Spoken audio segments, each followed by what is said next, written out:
Agar siz ko'chadagi lampochkani narvonda yoki fasadning bir qismini narvon orqali to'g'irlamoqchi bo'lsangiz, aniq o'tgan asrda qolib ketgansiz. Siz o'z hayotingizni har kuni xavf ostiga qo'yasiz va biznesingiz uchun qadrli va qimmatli bo'lgan vaqtingiz va pulingizni yo'qotasiz. Kutib oling, biz bugun katta polvonlar ligasiga o'tamiz. Ya'ni kuchli 28 metrlik avtominora bilan jihozlangan Phaeton Aumark S modeli. Bu balandlikdagi ishlarni ekstremal sportdan qulay va foydali biznesga aylantiradigan yechim. Ushbu videoda biz ushbu avtomobilni mayda detallarigacha ko'rib chiqamiz. Nima uchun Aumark S shassisi o'z sinfida afsona hisoblanishini muhokama qilamiz. Minorani maksimal uzunlikda sinovdan o'tkazamiz va bu kichkintoy unga haqiqiy foyda keltirishini tushuntirib o'tamiz. Qani ket. Asosiysidan boshlaymiz. Ushbu kuchli avtominora ostida Phaeton Aumark S shassisi.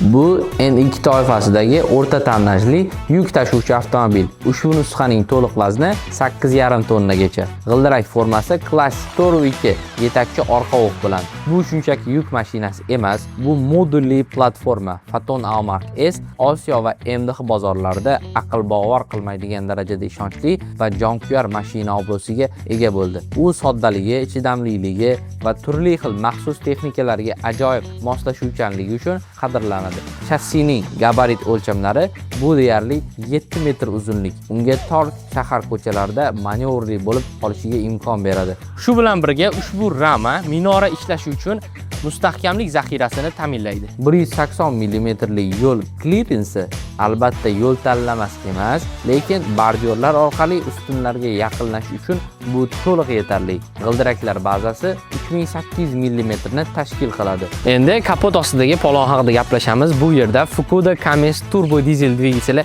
joylashgan. Ushbu dvigatel havo orqali sovutish tizimiga ega bo'lgan 376 4 silindrli agregat hisoblanadi. Raqamlarga e'tibor bering. 139 ot kuchi va ta'sirchan 440 nanometr aylanish momenti. Buning ustiga maksimal tortish kuchi keng diapazonda daqiqasiga 1200 dan 2200 aylanishigacha mavjud. Bu yuk mashinasini aql bovar qilmaydigan darajada tortish kuchiga ega ekanligi, u yuk ostida bo'g'ilib qolmasligi va avtominoraning barcha g'ildiraklarini o'zida oson olib yurishni anglatadi. Yoqilg'i yetkazib berish tizimi elektron boshqaruvga ega Bosch kompaniyasining Common Rail tizimi, ekologik sinfi Euro 3. Bu dizel yoqilg'isini ajoyib tarzda qabul qiladigan va zamonaviy Euro 5 yoki 6 tizimlariga qaraganda xizmat ko'rsatishi ancha oson bo'lgan oddiy va ishonchli yechim. Ushbu bakimiz 160 litr sig'imga ega. Taxminan ushbu avtomobilimiz 100 km ga 14-15 litr dizel yoqilg'isi sarf qiladi. Cummins bilan birgalikda ZF mexanik 5 pog'onali sinxronlashtirilgan uzatmalar ishlaydi. Bu afsonaviy nemis uzatish aniqligi va etalon ishonchliligi. Ushbu transmissiya ta'mirsiz 100 minglab kilometrlarni bosib o'tish uchun loyihalashtirilgan. Endi eng qizig'iga, ya'ni avtominoraning ustki qismiga o'tamiz. Ushbu avtominora avtomobilimizga to'liq integratsiya qilingan tirkamali avtominora hisoblanadi. Lyulkamizning maksimal ko'tarish darajasi 28 metrni tashkil qiladi. Bu standart hisoblasak 5 qavatli xonadon degani. Va bu yerda biz bunday vazifalar uchun Aumark S shassisining yana bir afzalligini ko'ramiz. Orqa g'ildiraklarining ikkilangan shinalari, shina o'lchami 215 ga R17,5 va qaram resorli podveska. Resorlar va ikkilangan g'ildiraklar butun konstruksiyaning aql bovar qilmaydigan tebranmas barqarorligini ta'minlaydi. Minora yuqorida bo'lganda shassi qattiq ushlab turadi. Hech qanday tebranish yo'q.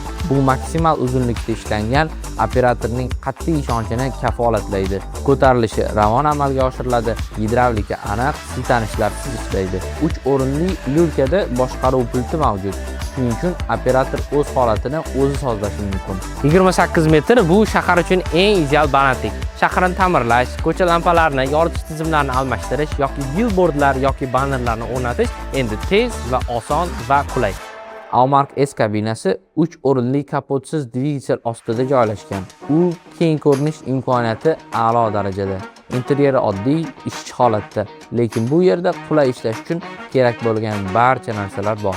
Gidro kuchaytirgichli rul boshqaruvi. Mashina xuddi yengil avtomobil kabi oson boshqariladi. Tormoz tizimi pnevmatik, 2 konturli ABS bilan motor tormozi ham mavjud.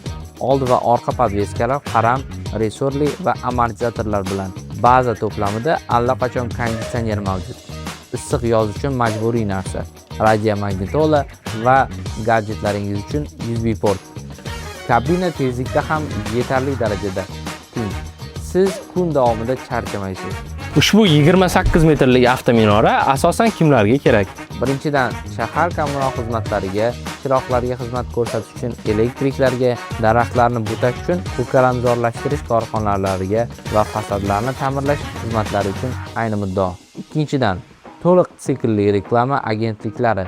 Bu billbordlarni o'rnatishda minorani ijaraga olishdan mustaqilligingizdir. Uchinchidan, maxsus texnika ijarasi. Biznesni ochishni xohlaydiganlar xususiy tadbirkorlarga 16 metrdan tortib 28 metrgacha. Bu shaharda eng ko'p talab qilinadigan balandlik. Agar sizga ushbu sharhimiz yoqqan bo'lsa, kanalimizga obuna bo'ling va izohlarda o'zingiz uchun ideal bo'lgan avtominora balandligini yozib keting. Keyingi balandliklarda uchrashgungacha.